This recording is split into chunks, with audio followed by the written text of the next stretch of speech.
Selamat sore, balik lagi bersama Kilti. Seperti biasa membahas perdagangan si IHSG di tanggal 6 hari Jumat kemarin. IHSG ditutup melemah sedikit ke level 6203.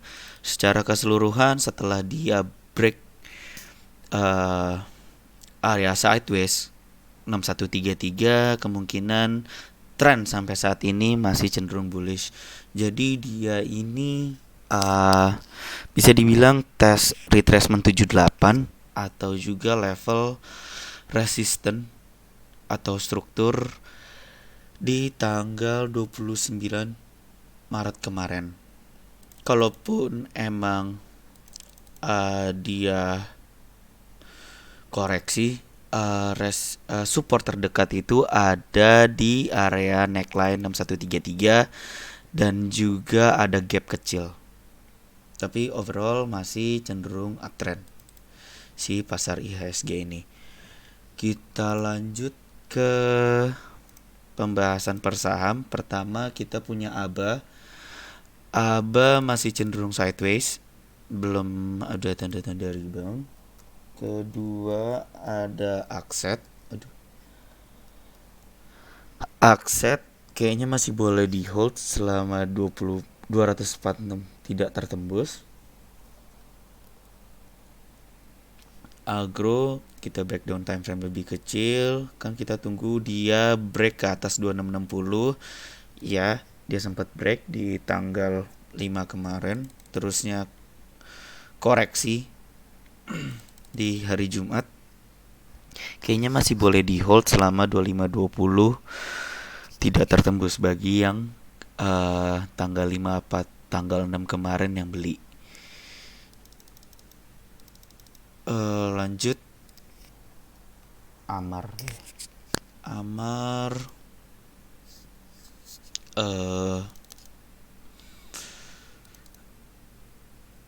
mencoba break ke atas 380 tapi belum berhasil juga. Bisa dipantau kalau misalnya ada daily candle ditutup di atas 380, walaupun cut lossnya ini sangatlah jauh. Mungkin kalau misalnya ada yang berniat setelah dia break 380 ini ya boleh disikat, tapi ya bisa dikontrol size tradingnya. AMRT AMRT dia bisa dibilang Jumat kemarin ditutup bullish harami di area support atau alligator lips. Tapi kalau ngelihat dari time frame intraday-nya kayaknya belum cukup menarik ya untuk si AMRT ini. Saya lebih suka ngelihat konfirmasi lebih lanjut atau price action lebih lanjut untuk si saham AMRT ini, walaupun ya untuk sekarang kita bermodalkan cuman dari candle daily doang. Daily candle kan ya kemungkinan ya tanda-tanda awal rebound lah bisa dibilang. Lebih baik kayaknya wait and see dulu, kita ngelihat konfirmasi yang lain. Habis itu ada ASA masih sama, cut lossnya masih di 2350, masih boleh di hold. BABP ya target selanjutnya kemungkinan di 750, semoga masih lancar. Baca masih bertahan di atas neckline 496, masih cenderung aman sih kayaknya.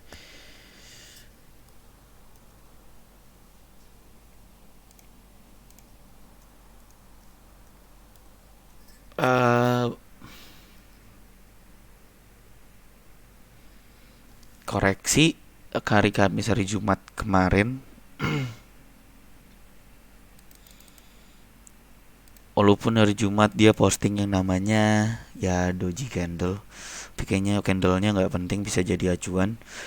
Kalau misalnya masih ada yang punya dari tanggal-tanggal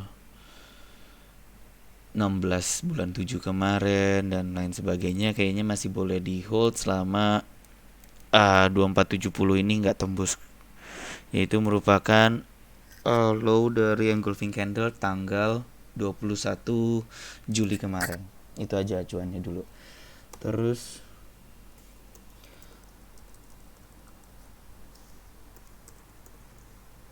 BBYB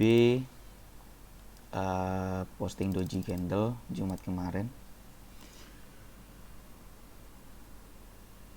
Nggak tahu kalau misalnya emang dia koreksi,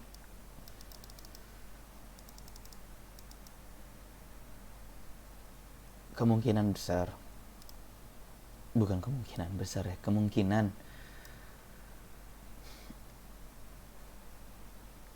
dia itu koreksinya rada dalam. Support terdekatnya itu ada di 1000 kemungkinan. Itu juga ya retracement dari swing terakhir dan juga merupakan high dari tanggal 26 Februari kemarin. Ini juga ya bisa dibilang ada gap gak penting di level 1200-an. Kalaupun emang si BBYB ini koreksi, jadi ada dua level yang perlu dipantau. Ada di 1200, abis itu ada di 1000. Kalau saya lebih suka lihat di level 1000. Kalau 1200 ya kan cuma gap kecil doang.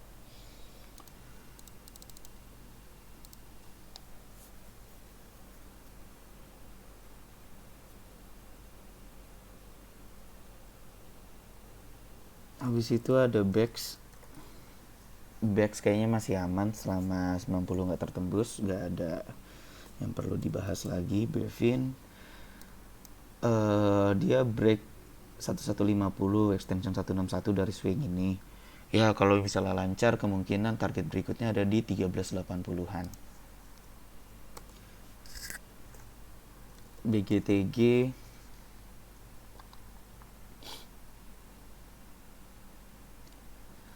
setelah dia posting engulfing hari Kamis kemarin, terusnya dia coba tes fraktal ini, garis ungu kecil 290 ini, respon market positif. Kan kita pembahasan beberapa video kemarin, kalau misalnya dia ada divergenan lah setelah dia posting yang namanya engulfing. Saya kira dia kemungkinan masih masih terus koreksi at least sampai ke neckline 276. Tentunya pasar berkata lain. Jadi untuk selanjutnya in case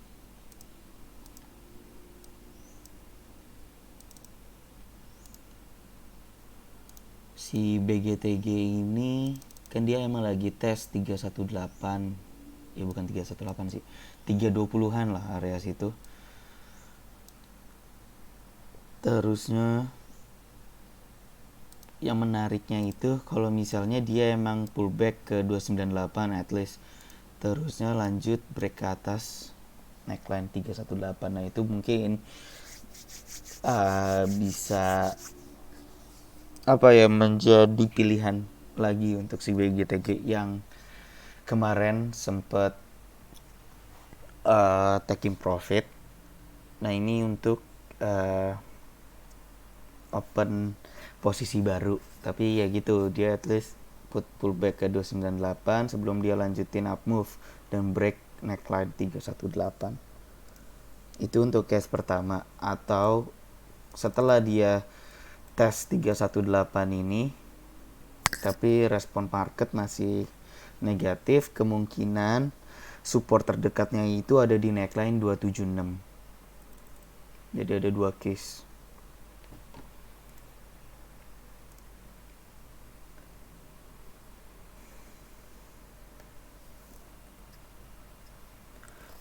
BHIT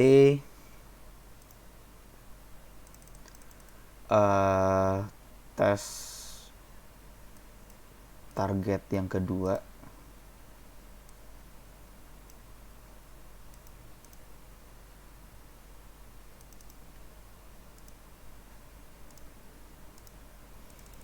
Tes target kedua yaitu di level 120. Secara keseluruhan kayaknya masih aman selama 82 ini nggak tertembus. Kalaupun emang dia pullback, ya support terdekatnya itu ada di 90-an juga di area neckline atau breakpointnya.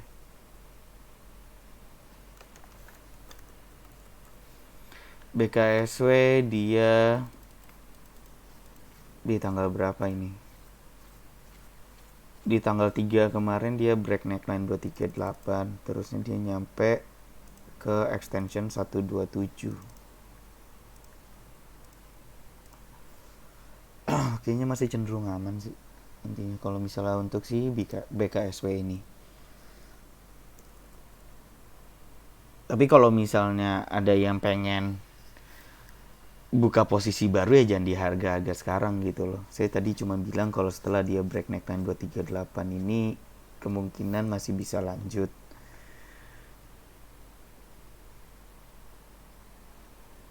Bukan masih bisa lanjut ya, maksud saya tuh ya sudah uptrend lah.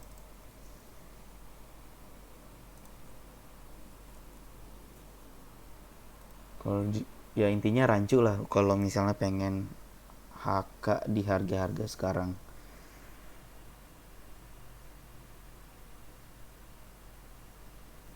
BNKA tes neckline 985 semoga masih bisa lanjut ya, maksudnya membal dan menuju target awal kita yaitu di 1100-an.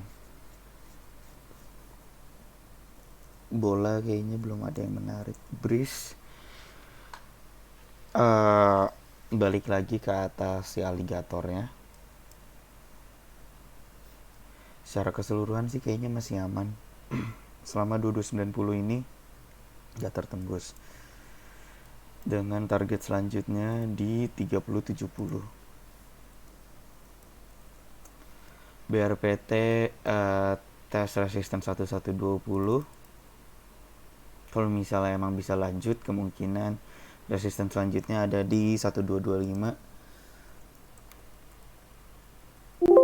DSIM masih berada di area neckline 1170 ya, semoga lanjut lah dan tidak nembus ke bawah 1020. Budi tes neckline 208 ya, mudah-mudahan rebound.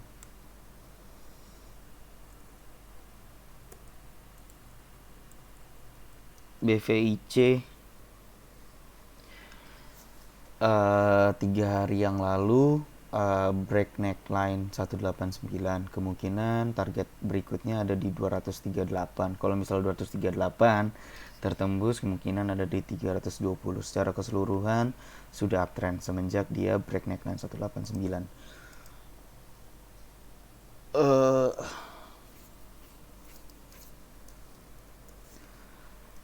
Care ini strategi lama, jadi dia sempet break neckline 334 di tanggal 3 bulan 6 kemarin, terusnya dia rally terus, pullback, tes neckline beberapa kali, still mantul. Ya kemungkinan masih uptrend lah. Untuk target selanjutnya itu ada di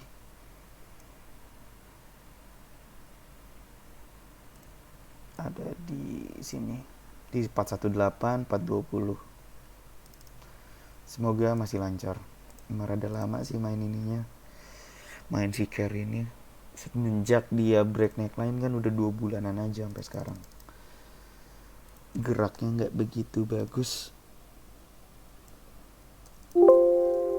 Sen kayaknya masih aman.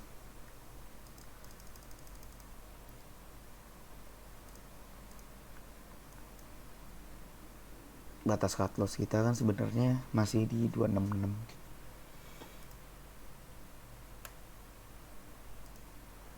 Ya mudah-mudahan bisa lanjut lah dan meneruskan maksudnya ke target selanjutnya yaitu di 580. Gak ada update yang penting di MMX. Jadi kan Kamis kemarin posting engulfing.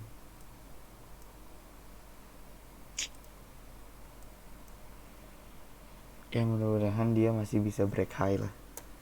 Walaupun kalau misalnya ngelihat dari time frame kecil tuh nggak ada yang penting sih price actionnya. Cuma bermodalkan candle doang.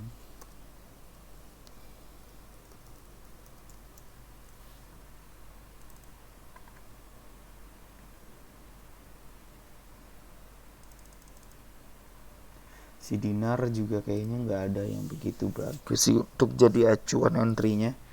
Lewat aja dulu. Tuh FPNI nggak usah lah. Friend. Nah ini.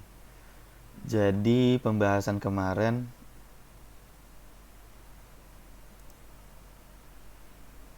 mana tuh?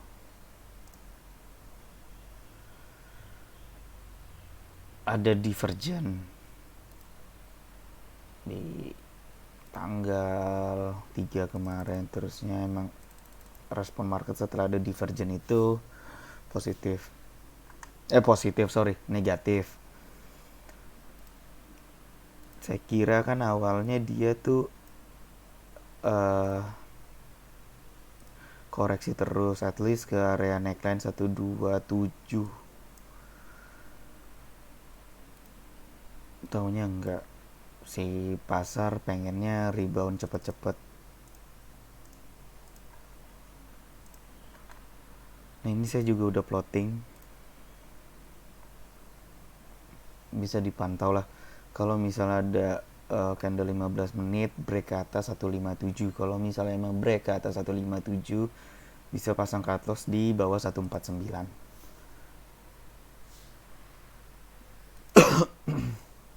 Itu candle hari bukan, maksud saya candle hari Jumat kemarin. Candle rebound engulfing juga. Jadi Senin ya bisa dipantau lah kalau misalnya emang dia break fractal hourly 157 dan juga neckline 15 menit 157.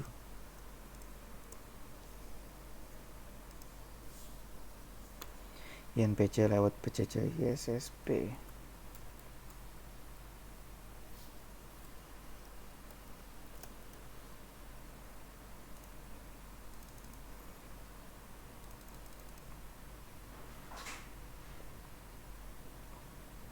Kayaknya masih aman sih setelah dia break 248.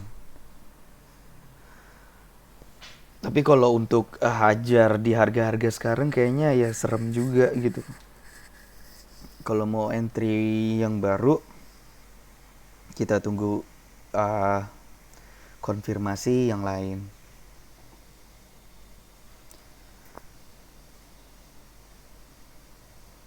Apalagi just kayaknya lemot setelah dia break 212 kan kemungkinan masih di 254.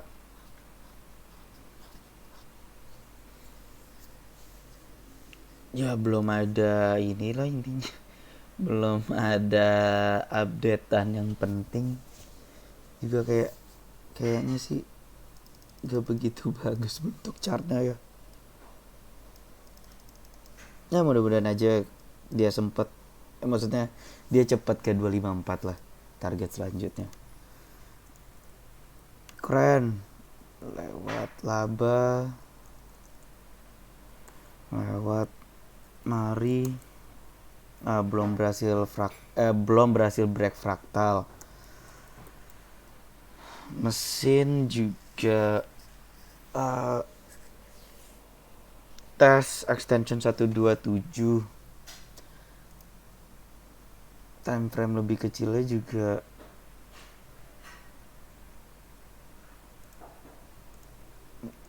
baru ketahuan sekarang ya.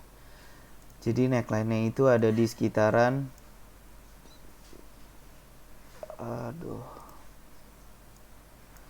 di sekitar 515.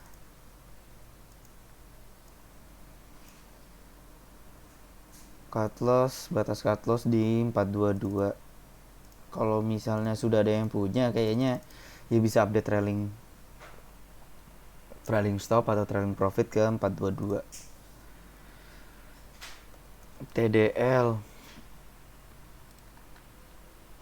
tes slips dari aligator, tapi belum ada tanda-tanda rebound juga, lewat aja dulu. NFCX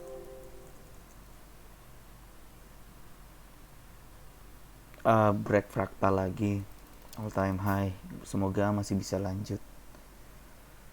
Resisten selanjutnya ada 2 swing saya pakai buat extension kan,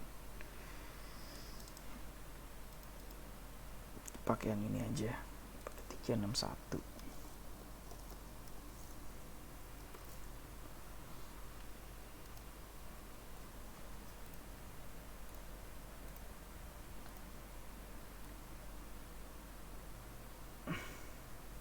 Ya resisten selanjutnya ya di 12.000. Ya semoga lancar lah untuk si NFCX ini.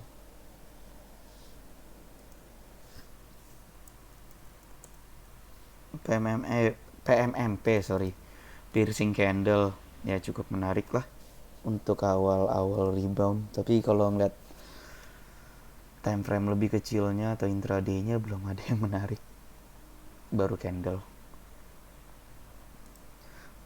Wait and see dulu aja. PNBS, nah ini yang enggak saya suka, masih boleh di hold lah intinya selama 144 nggak tertembus. Lewat PRDA, ini apa ini? PRDA masih sama kayak pembahasan kemarin, masih boleh di hold selama 7525 nggak tertembus, masih aman.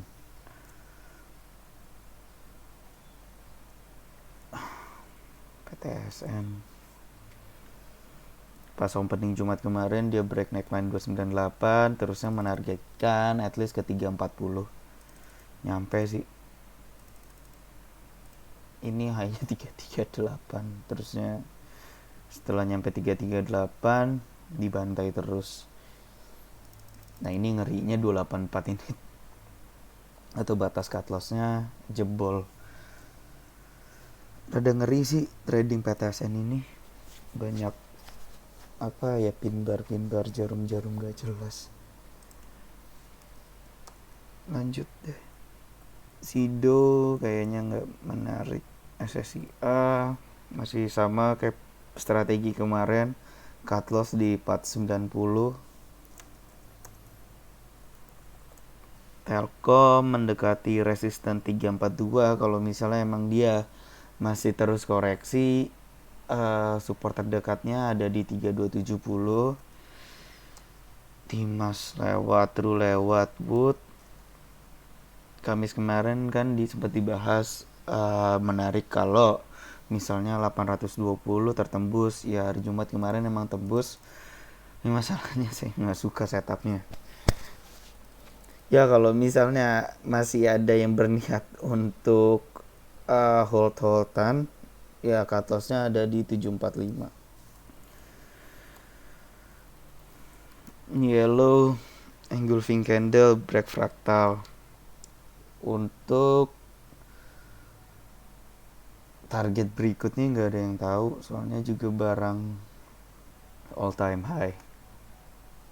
Oke, itu dulu pembahasan kita untuk si tanggal 6 kemarin. Semoga bermanfaat untuk di hari Kamis, di hari Senin minggu besok trading plan-nya. Sampai jumpa di video selanjutnya. Terima kasih.